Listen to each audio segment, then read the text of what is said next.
Hello दोस्त, हरिओम। किरण family में आपका स्वागत है। श्रीमद् भागवत महापुराण पढ़ने जा रहे हैं। श्री गणेशाय नमः। ओम भूर्भुवः स्वः तत्सवितुर्वरेण्यं भर्गो देवस्य धीमहि धियो यो नः प्रचोदयात्।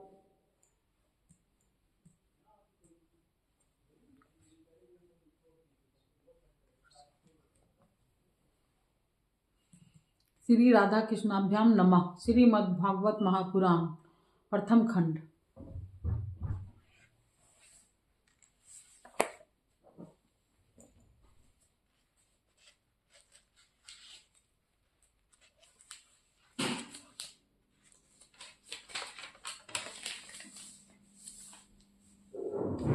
छठा स्कंद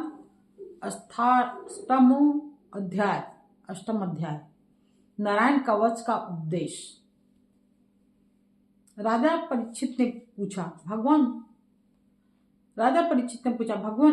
देवराज इंद्र ने जिससे सुरक्षित होकर शत्रुओं की चतुरंगिनी सेना को खेल खेल में अनायास ही जीतकर त्रिलोकी की राजलक्ष्मी का उपभोग किया, आप उस नारायण कवच को मुझे सुनाइए और यह भी बतलाइए कि उन्होंने उससे सुरक्षित होकर रणभूमि में किस प्रकार आक्रमणकारी शत्रुओं पर विजय प्राप्त की। श्री सुखदेव जी ने कहा, परीक्षित, जब देवताओं ने विश्व रूप को पुरोहित बना लिया तब देवराज इंद्र के प्रश्न करने पर विश्व रूप ने उन्हें नारायण कवच का उपदेश किया। तुम एकाग्र चित्त से उसका श्रवण करो। विश्वरूप ने कहा, देवराज इंद्र, भय का अवसर उपस्थित होने पर नारायण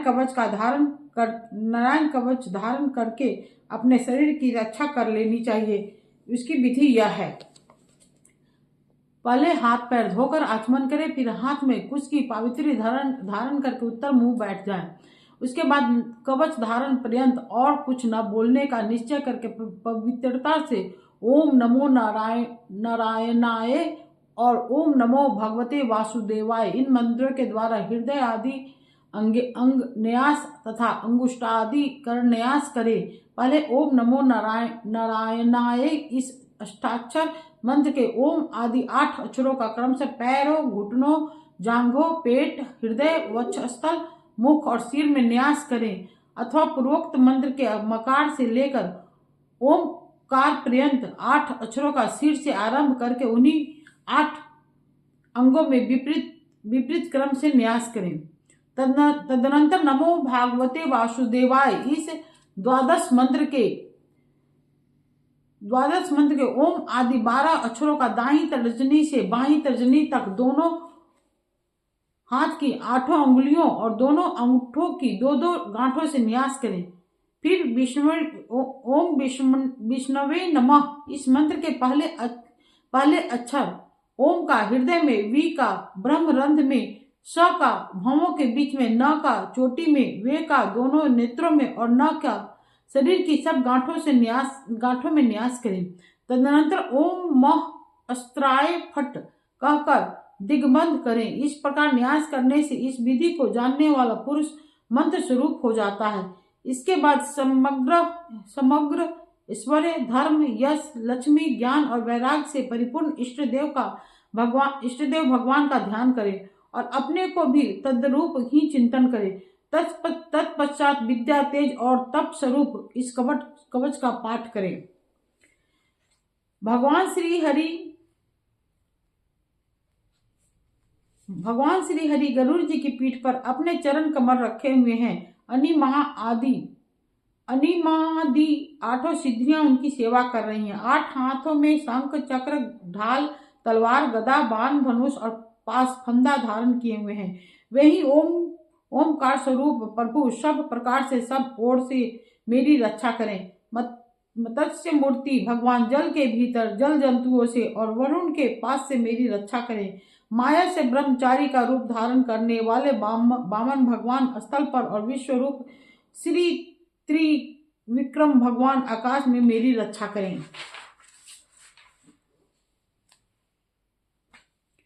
जिनके घोर अट्टहास से सब दिशाएं गूंज उठी थी और गर्भवती दैत्य पत्नियां के गर्भ गिर गए थे, वे दैत्य युद्धपतियों के शत्रु भगवान नरसिंह किले, जंगल, रणभूमि आदि विकट स्थानों में मेरी रक्षा करें। अपनी डालों पर पृथ्वी को धारण करने वाली यज्ञ मूर्ति बराह भगवान मार्ग में पशु राम जी पर्वतों की शिखर पर और लक्ष्मण जी के सहित भारत के बड़े भाई भगवान रामचंद्र प्रवास के समय मेरी रक्षा करें। भगवान नारायण मारण मोहन आदि भयंकर अभिचारों और सब प्रकार के प्रमादों से मेरी रक्षा करें। ऋषि श्रेष्ठ नर गर्भ से योगेश्वर भगवान दात्रेय योग के विघ्नों से और त्रिगुणाधिपति भगवान कपिल कर्म बंधनों से मेरी रक्षा करें। परम ऋषि सनत कुमार कामदेव से हयग्रीव भगवान मार्ग में चलते समय देव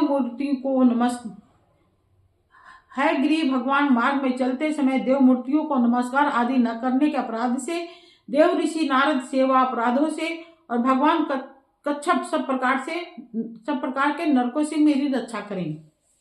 भगवान धन्वंतरी कुपथ्य से, जितेंद्रिय भगवान ऋषभ देव सुख दुख आदि भयदायक द्वंद्वों से, यज्ञ भगवान लोकापवाद से, बलराम जी मनुष्यकृत कष्टों से और श्री शेष जी क्रोधवश नामक सर्पों के गंध से मेरी रक्षा करें। भगवान कृष्ण देव पायन व्यास जी अज्ञान से तथा बुद्ध देव पाखंडियों से और प्रमाद से मेरी रक्षा करें। धर्म रक्षा के लिए महान अवतार धारण करने वाले भगवान कलिक पाप बहुल कालिकाल के दोषों से मेरी रक्षा करें। प्रातः काल भगवान केशव अपनी गदा लेकर कुछ दिन चढ़ आने पर भगवान गोविंद अपनी बांसुरी लेकर दोपहर के पहले भगवान नारायण अपनी तीक्ष्ण शक्ति लेकर और दोपहर के पहले भगवान नारायण अपनी तीक्ष्ण शक्ति लेकर और दोपहर को भगवान विष्णु चक्रराज सुदर्शन मेरी रक्षा करें।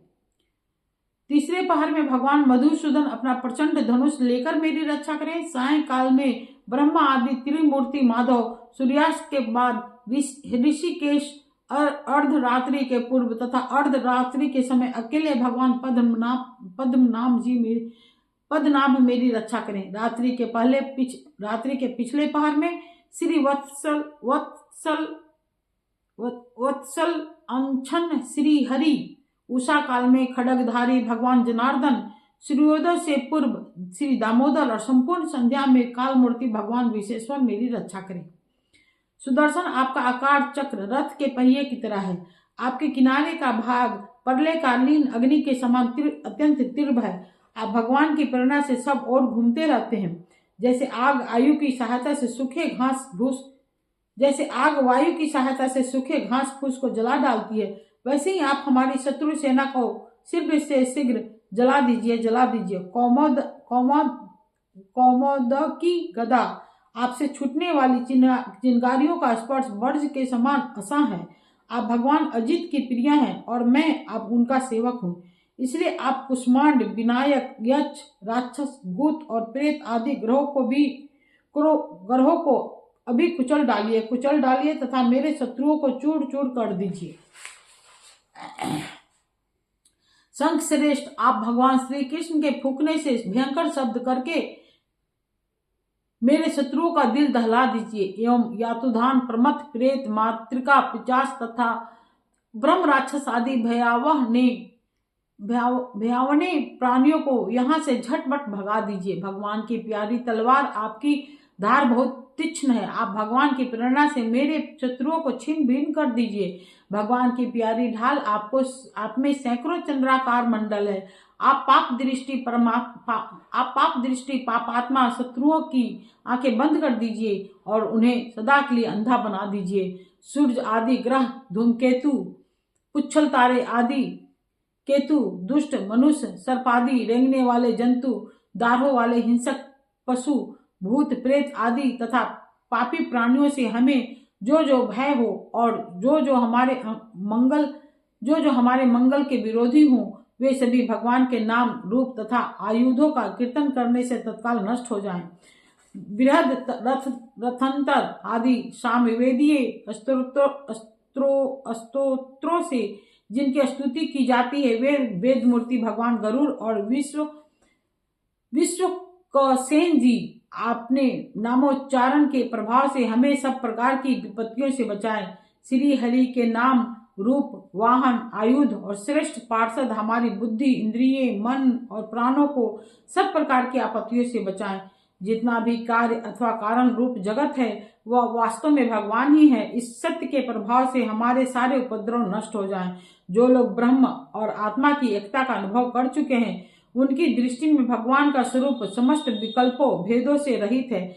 फिर भी वे अपनी माया शक्ति के द्वारा भूषण, आयुध और रूप नामक शक्तियों का धारण करते हैं। यह बात निश्चित रूप से सत्य है। इस कारण सर्वज्ञ सर्वव्यापक भगवान श्री हरि सदा सर्वत्र सब रूप स्वरूपों से हमारी रक्षा करें। जो अपने भयंकर अट्टहास से सब लोगों के भय को भगा देते हैं और अपने तेज से सबका तेज ग्रस्त लेते हैं वे भगवान नरसिंह दिशा विदिशा में नीचे ऊपर बाहर भीतर सब और हमारी रक्षा करें। देवराज इंद्र, मैंने तुम्हें यह नारायण कवच सुना दिया। इस कवच से तुम अपने को सुरक्षित कर लो, बस फिर तुम अनायासी सब दैत्योत्पत्तियों को जीत लोगे। इस नारायण कवच को धारण करने वाला पुरुष जिसको भी अपने नेत्रों से देख लेता अथवा पैर से छू देता है वह तत्काल समस्त भयों से मुक्त हो जाता है। जो इस वैष्णवी विद्या को धारण कर लेता है उसे राजा, डाकू, प्रेत, पिशाच आदि और बाघ आदि हिंसक जीवों से कभी किसी प्रकार का भय नहीं होता। देवराज, प्राचीन काल की बात है, एक कौशिक गोत्री ब्राह्मण ने इस विद्या को धारण करके योग धारणा से अपना शरीर मरुभूमि में त्याग दिया। जहां उस ब्राह्मण का शरीर पड़ा था उसके ऊपर से एक दिन गंधर्वराज चित्ररथ अपनी स्त्रियों के साथ विमान पर बैठकर निकले। वहां आते ही वे नीचे की ओर सिर करके विमान सहित आकाश से पृथ्वी पर गिर पड़े। इस घटना से उन्हें आश्चर्य की सीमा न रही। जब उन्हें वालखिल्य मुनियों ने बतलाया कि यह नारायण कवच का धारण करने का प्रभाव है तब उन्होंने इस ब्राह्मण देवता की हड्डियों को ले जाकर पूर्व वाहिनी सरस्वती नदी में प्रवाहित कर दिया और फिर स्नान करके वे अपने लोक को गए। श्री सुखदेव जी कहते हैं, परीक्षित, जो पुरुष इस नारायण कवच को समय पर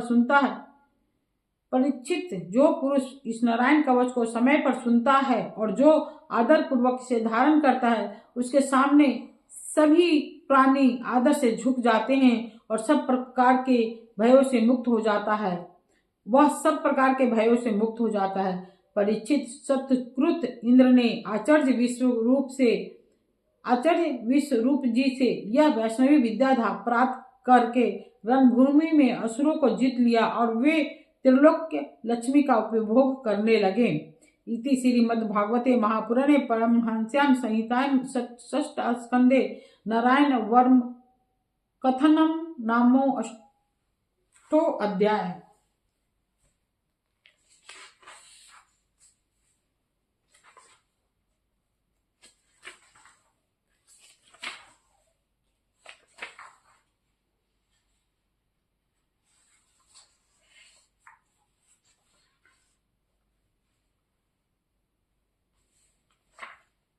अतः नवमो अध्याय।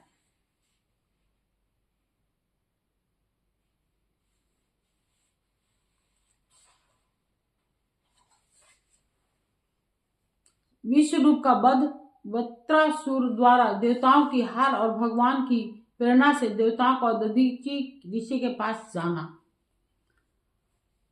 श्री सुखदेव जी कहते हैं, परीक्षित, हमने सुना है कि विश्वरूप के 3 सिर थे। वे एक मुंह से सोमरस तथा दूसरे से सूरा पीते थे और तीसरे से अन्न खाते थे। उनके पिता त्वष्टा आदि 12 आदित्य देवता थे। इसलिए वे यज्ञ के समय प्रत्यक्ष रूप में ऊंचे स्वर से बोलकर बड़े विनय के साथ देवताओं को आहुति देते थे। साथ ही में छिप कर असुरों को भी आहुति दिया करते थे। उनकी माता असुर कुल की थी, इसलिए वे मातृ स्नेह के वशीभूत होकर यज्ञ करते समय उस प्रकार असुरों को भाग पहुंचाया करते थे। देवराज इंद्र ने देखा कि इस प्रकार वे देवताओं का अपराध और धर्म की ओट में कपट कर रहे हैं। इससे इंद्र डर गए और क्रोध में भरकर उन्होंने बड़ी फुर्ती से उनके 3 सिर काट लिए। विश्वरूप का सोमरस पीने वाला सिर पपीहा, सुरापान करने वाला गौरैया और अन्न खाने वाला तीतर हो गया। इंद्र चाहते तो विश्व रूप के वध से लगी हुई हत्या को दूर कर सकते थे, परंतु उन्होंने ऐसा करना उचित न समझा। वरन हाथ जोड़कर उसे स्वीकार कर लिया तथा 1 वर्ष तक उससे छूटने का कोई उपाय नहीं किया। तदनंतर सब लोगों के सामने अपनी शुद्धि प्रकट करने के लिए उन्होंने अपनी ब्रह्म हत्या को 4 हिस्सों में बांट कर पृथ्वी, जल, वृक्ष और स्त्रियों को दे दिया। परीक्षित, पृथ्वी ने बदले में यह वरदान लेकर कि जहाँ कहीं गड्ढा होगा वह समय पर अपने आप भर जाएगा। इंद्र की ब्रह्म हत्या का चतुर्थांश स्वीकार कर लिया। वही ब्रह्म हत्या पृथ्वी में कहीं कहीं पर उसर के रूप में दिखाई पड़ती है। दूसरा चतुर्थांश वृक्षों ने लिया। उन्हें यह वर मिला कि उनका कोई हिस्सा कट जाने पर फिर जम जाएगा। उनमें अब भी गोंद के रूप में ब्रह्म हत्या दिखाई पड़ती है। स्त्रियों ने यह वर पाकर कि वे सर्वदा पुरुषों का सहवास कर सके ब्रह्म हत्या का तीसरा चतुर्थांश स्वीकार किया। उनकी ब्रह्म हत्या प्रत्येक महीने में रज के रूप में दिखाई पड़ती है। जल ने यह वर पाकर कि खर्च करते रहने पर भी निर्झर आदि के रूप में तुम्हारी बढ़ती ही रहेगी। ब्रह्म हत्या का चौथा चतुर्थांश स्वीकार किया। फेन, बुद्ध आदि के रूप में वही ब्रह्म हत्या दिखाई पड़ती है। अतएव मनुष्य उसे हटाकर जल ग्रहण किया करते हैं। विश्वरूप की मृत्यु के बाद उनके पिता तोष्ठा, हे इंद्र शत्रु, तुम्हारी अभिवृद्धि हो और शीघ्र से शीघ्र तुम अपने शत्रु को मार डालो। इस मंत्र से इंद्र का शत्रु उत्पन्न करने के लिए हवन करने लगे। यज्ञ समाप्ति होने पर अनवाहार्य वचन नामक अग्नि, दक्षिणाग्नि से एक बड़ा भयावना दैत्य प्रकट हुआ। वह ऐसा जान पड़ता था मानो लोगों का नाश करने के लिए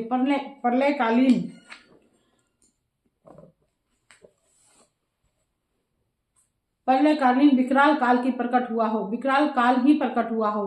परीक्षित वह प्रतिदिन अपने शरीर के सब ओर बाण के बराबर बढ़ जाया करता था। वह जले हुए पहाड़ के समान काला और बड़े डील डाल वाला था।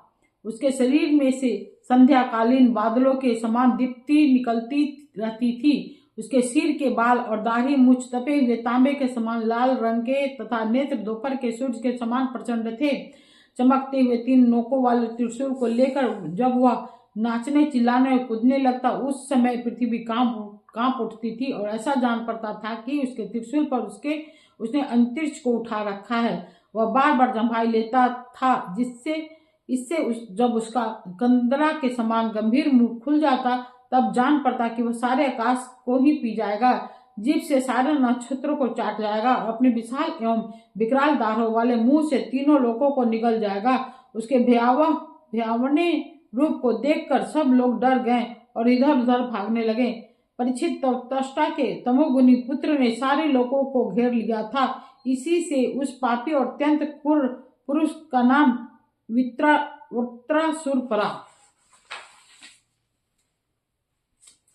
बड़े बड़े देवता अपने अनुयायियों के सहित एक साथ ही उस पर टूट पड़े तथा अपने अपने दिव्य अस्त्र शस्त्र से प्रहार करने लगे, परंतु वृत्रासुर उनके सारे अस्त्र शस्त्रों को निगल गया। अब तो देवताओं के आश्चर्य की सीमा न रही, उनका प्रभाव जाता रहा। वे सब के सब दीनहीन और उदास हो गए तथा एकाग्र चित्त से अपने हृदय में विराजमान आदि पुरुष श्री नारायण की शरण में गए।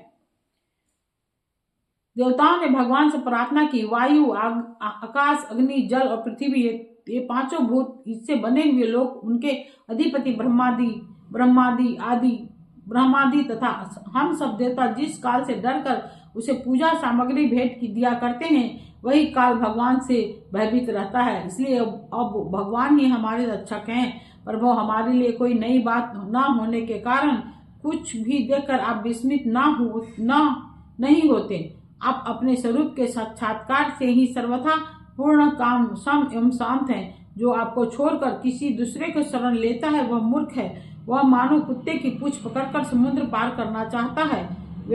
वेवस्वत मनु पिछले कल्प के अंत में जिनके विशाल सिंह में पृथ्वी रूप नौकाओं को बांधकर अनायास ही प्रलय कालीन संकट से बच गए, वही मत्स्य भगवान हम शरणागतों को वृत्रासुर के द्वारा उपस्थित किए हुए दुस्तर भय से अवश्य बचाएंगे। प्राचीन काल में प्रचंड पवन के थपेरों से उठी हुई उताल तरंगों की गर्जना के कारण ब्रह्मा जी भगवान के नाभि कमल से अत्यंत भयानक प्रलयकालीन जल में गिर पड़े थे। यद्यपि वे असहाय थे, तथापि जिनकी कृपा से उस विपत्ति से बच सके, वही भगवान हमें इस संकट से पार करें। उन्हीं प्रभु ने आदित्य होने पर भी अपनी माया से हमारी रचना की और उन्हीं के अनुग्रह से हम लोग सृष्टि काल का संचालन करते हैं। यद्यपि वे हमारे सामने ही सब प्रकार की चेष्टाएं करा रहे हैं, तथापि हम स्वतंत्र ईश्वर हैं। आपने इस अभिमान के कारण हम लोग उनके स्वरूप को देख नहीं पाते। वे प्रभु जब देखते हैं देवता अपने शत्रुओं से बहुत पीड़ित जब देखते हैं कि देवता अपने शत्रुओं से बहुत पीड़ित हो रहे हैं, तब वे वास्तव में निर्विकार रहने पर भी अपनी माया का आश्रय लेकर देवता, ऋषि, पशु, पक्षी और मनुष्य आदि योनियों में अवतार लेते हैं तथा युग युग में हमें अपना समझकर हमारी रक्षा करते हैं। वही सबके आत्मा और परम आराध्य देव हैं। वही प्रकृति और पुरुष रूप से विश्व के कारण हैं। वे विश्व से पृथक भी हैं और विश्व रूप भी हैं। हम सब उनकी शरणागत वत्सल भगवान श्री हरि के शरण ग्रहण करते हैं। उदार शिरोमणि प्रभु अवश्य ही अपने निज जन हम देवताओं का कल्याण करेंगे। सुखदेव जी कहते हैं, महाराज, जब देवताओं ने इस प्रकार भगवान की स्तुति की, तब स्वयं शंख चक्र गदा पद्मधारी भगवान उनके सामने पश्चिम की ओर अंतर्देश में प्रकट हुए। भगवान के नेत्र शरतकालीन कमल के समान खिले हुए थे। उनके साथ 16 पार्षद उनकी सेवा में खड़े लगे हुए थे। वह देखने में सब प्रकार से भगवान के समान ही थी। केवल उनके वक्ष स्थल पर श्री वत्स का चिन्ह और गले में कौस्तुभ मणि नहीं थी। परीक्षित, भगवान का दर्शन पाकर सभी देवता आनंद से विफल हो गए। उन लोगों ने धरती पर लौटकर साष्टांग दंडवत किया। फिर धीरे धीरे उठकर वे भगवान की स्तुति करने लगे। देवताओं ने कहा, भगवान यज्ञ में स्वर्ग आदि देने की शक्ति तथा उनके फल की सीमा निश्चित करने वाले काल भी आप ही है। यज्ञ में विघ्न डालने वाले दैत्यों को आप चक्र से छिन्न भिन्न कर डालते हैं, इसलिए आपके नामों की कोई सीमा नहीं है। हम आपको बार बार नमस्कार करते हैं। विधाता सत्व, रज, तम, इन तीनों गुणों के अनुसार जो उत्तम, मध्यम और निकृष्ट गतियां प्राप्त होती है, उनके नियामक आप ही हैं। आपके परम पद का वास्तविक स्वरूप इस कार्य रूप जगत का कोई आधुनिक प्राणी नहीं जान सकता। भगवान नारायण वासुदेव आप आदि पुरुष, जगत के परम कारण और महापुरुष पुरुषोत्तम हैं। आपकी महिमा असीम है। आप परम मंगलमय, परम कल्याण स्वरूप और परम दयालु हैं। आप ही सारे जगत के आधार एवं आदित्य हैं। केवल आप ही सारे जगत के स्वामी हैं। आप सर्वेश्वर हैं तथा सौंदर्य और मृदुलता की अधिष्ठात्री देवी लक्ष्मी के परम पति हैं। प्रभु परमहंस परिवारजक विरक्त महात्मा जब आत्म संयम रूप परम समाधि से भली भांति आपका चिंतन करते हैं, तब उनके शुद्ध हृदय में परमहंसों के धर्म वास्तविक भगवत भजन का उदय होता है। इससे उनके हृदय के अज्ञान रूप किवाड़ खुल जाते हैं और उनके आत्मलोक में आप आत्म आनंद के रूप में बिना किसी आवरण के प्रकट हो जाते हैं और वे अपना अनुभव करके निहाल हो जाते हैं। हम आपको बार बार नमस्कार करते हैं। भगवान, आपकी लीला का रहस्य जानना बड़ा ही कठिन है, क्योंकि आप बिना किसी आश्रय और प्राकृतिक शरीर के हम लोग के सहयोग की अपेक्षा न करके निर्गुण और निर्विकार होने पर भी स्वयं इस सगुण जगत की सृष्टि, रचना और संहार करते हैं। भगवान, हम लोग यह बात भी ठीक नहीं समझ पाते कि सृष्टि क्रम में आप देवदत्त आदि किसी व्यक्ति के समान गुणों के कार्य रूप इस जगत में जीव रूप से प्रकट हो जाते हैं और कर्मों के अधीन होकर अपने किए अच्छे बुरे कर्मों का फल भोगते हैं, अथवा आप आत्माराम शांत स्वभाव एवं सबके उदासीन साक्षी मात्र रहते हैं तथा सबको समान देखते हैं। हम तो यह समझते हैं कि यदि आप में ये दोनों बातें रहे तो भी कोई विरोध नहीं है, क्योंकि आप स्वयं भगवान हैं, आपके गुण अगणित हैं, महिमा अगाध हैं और आप सर्वशक्तिमान हैं। आधुनिक लोग अनेकों प्रकार के विकल्प, वितर्क, विचार, झूठे प्रमाण, कुतर्क पूर्ण शास्त्रों का अध्ययन करके अपने हृदय को दूषित कर लेते हैं और यही कारण है कि वे दुराग्राही हो जाते हैं। आप में उनके वाद विवाद के लिए अवसर ही नहीं है।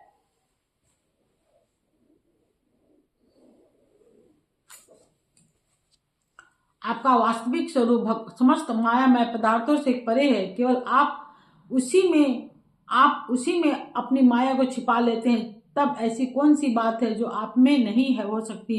इसलिए आप साधारण पुरुषों के समान कर्ता भोक्ता भी हो सकते हैं और महापुरुषों के समान उदासीन भी। इसका कारण यह है कि न तो आप में कर्तव्य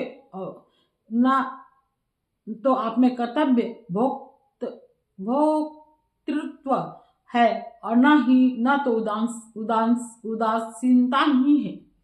आप तो दोनों से विलक्षण अनिर्वचनीय हैं। जैसे एक ही रस्सी का टुकड़ा भ्रांत पुरुषों को सर्प, माला, धारा आदि के रूप में प्रतीत होता है, किंतु जानकार को रस्सी के रूप में वैसे ही आप भी भ्रांत बुद्धि वालों को कर्ता भोक्ता आदि अनेकों रूपों में देखते हैं और ज्ञानी को शुद्ध सच्चिदानंद के रूप में। आप सभी की बुद्धि का अनुसरण करते हैं। विचार पूर्वक देखने से मालूम होता है कि आप ही समस्त वस्तुत्व के रूप में विराजमान हैं, सबके स्वामी हैं और संपूर्ण जगत के कारण ब्रह्मा, प्रकृति आदि के भी कारण हैं। आप सबके अंतर्यामी अंतरात्मा है। इसलिए जगत में जितने भी गुण दोष प्रतीत हो रहे हैं उन सबकी प्रतीतियां अपने अधिष्ठान स्वरूप आपका ही संकेत करती है और श्रुतियों ने समस्त पदार्थों का निषेध करके अंत में निषेध की अवधि के रूप में केवल आपको ही शेष रखा है। मधुसूदन, आपकी अमृतमयी महिमा रस का अनंत समुद्र है। उसके नन्हे से शिखर का भी अधिक नहीं। एक बार भी स्वाद चख लेने से हृदय में नित्य निरंतर परमानंद की धारण बहने लगती है। उसके कारण अब तक जगत में विषय भोगों के जितने भी क्लेश मात्र, प्रतीति मात्र सुख का अनुभव हुआ है या परलोक आदि के विषय में सुना गया है, वह सब का सब जिन्होंने बुला दिया है, समस्त प्राणियों के परम प्रियतम हितैषी सुहृदय और सर्वात्मा आप ऐश्वर्य निधि परमेश्वर में जो अपने मन को नित्य निरंतर लगाए रहते हैं और आपके चिंतन का ही सुख लुटते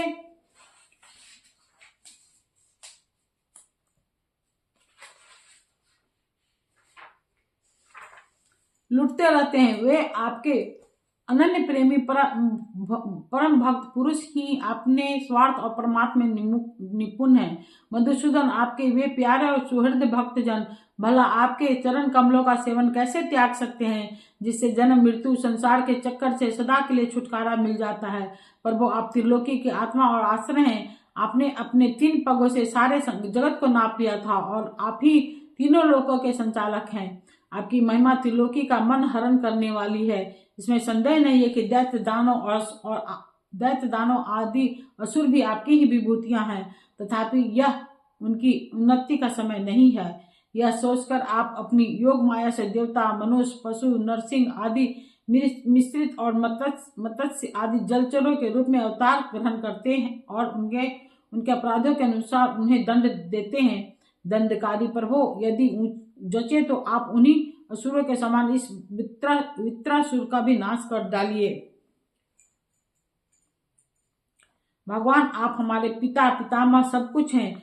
हम आपके निज जन हैं और निरंतर आपके सामने सिर झुकाए रहते हैं। आपके चरण कमलों का ध्यान करते करते हमारा हृदय उन्हीं के प्रेम बंधन से बंध गया है।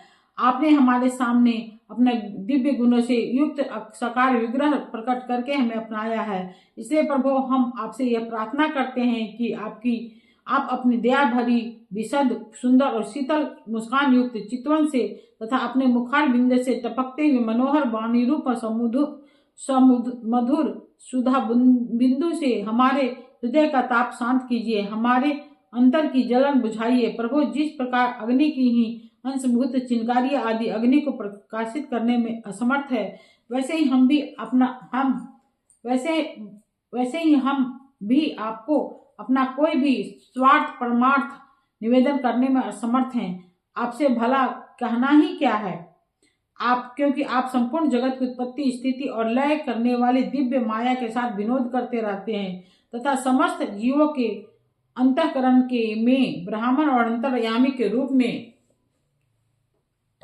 विराजमान रहते हैं। केवल इतना ही नहीं, उनके बाहर भी प्रकृति के रूप में आप ही विराजमान हैं। जगत में जितने भी देश काल शरीर और अवस्था आदि हैं, उनके उपादान और प्रकाशक के रूप में आप ही उनका अनुभव करते रहते हैं। आप सभी वृत्तियों के साक्षी हैं। आप आकाश के समान सर्वगत हैं, निर्लिप्त हैं। आप स्वयं परमात्मा हैं।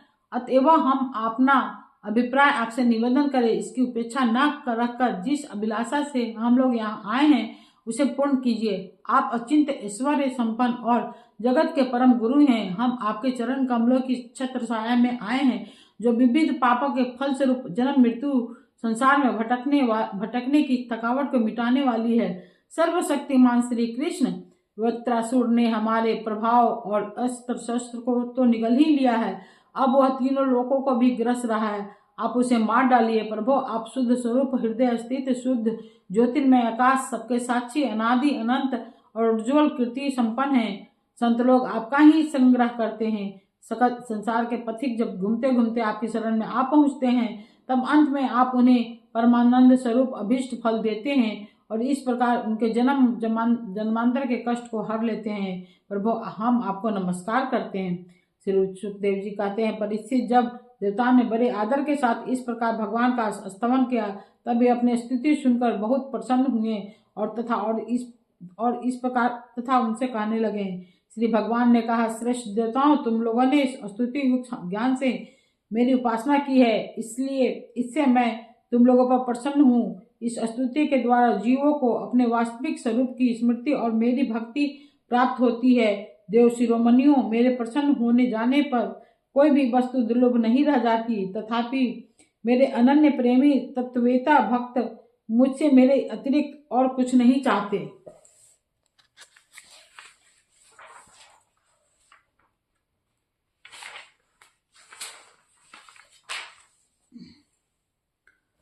जो पुरुष जगत के विषय को सत्य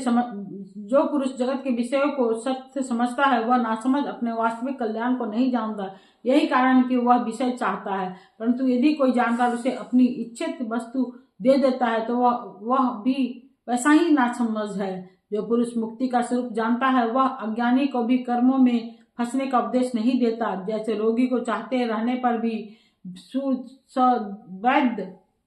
सद्वैद्य उसे कुपथ्य नहीं देता। देवराजेंद्र, तुम लोगों का कल्याण हो, देर मत करो। ऋषि शिरोमणि दधीचि के पास जाओ और उनसे उनका शरीर जो उपासना व्रत और तपस्या के कारण अत्यंत दृढ़ हो गया है, मांग लो। दधीचि ऋषि को शुद्ध ब्रह्म का ज्ञान है। अभी अश्विनी कुमारों को घोड़े के सिर से उपदेश करने के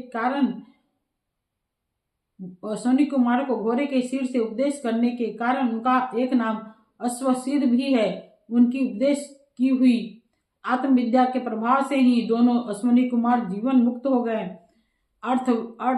अथर्ववेदी दधीचि ऋषि ने पहल मेरे स्वरूपभूत अभेद नारायण कवच का तोष्ठा को उपदेश दिया था। तोष्ठा ने वही विश्व रूप को दिया और वही विश्व रूप से तुम्हें मिला। दधीचि ऋषि धर्म के परम मर्मज्ञ हैं। वे तुम लोगों को अश्विनी कुमार के मांगे जाने पर अपने शरीर के अंग अवश्य दे देंगे। इसके बाद विश्वकर्मा के द्वारा उन अंगों से एक श्रेष्ठ आयुध तैयार करना। देवराज, मेरी शक्ति से युक्त होकर तुम उसी शस्त्र के द्वारा वृत्रासुर का सिर काट लोगे। देवताओं, वीरता शुरू के मर जाने पर तुम लोगों को फिर से तेज अस्त्र शस्त्र और संपत्तियां प्राप्त हो जाएगी। तुम्हारा कल्याण अवश्य भामी है, क्योंकि मेरे शरणागतों को कोई सता नहीं सकता। इति भागवते महापुराणे परमहंस्याम संहिताम षष्ठ स्कंदे 9वां अध्याय समाप्त। कल पढ़ेंगे 10वां अध्याय।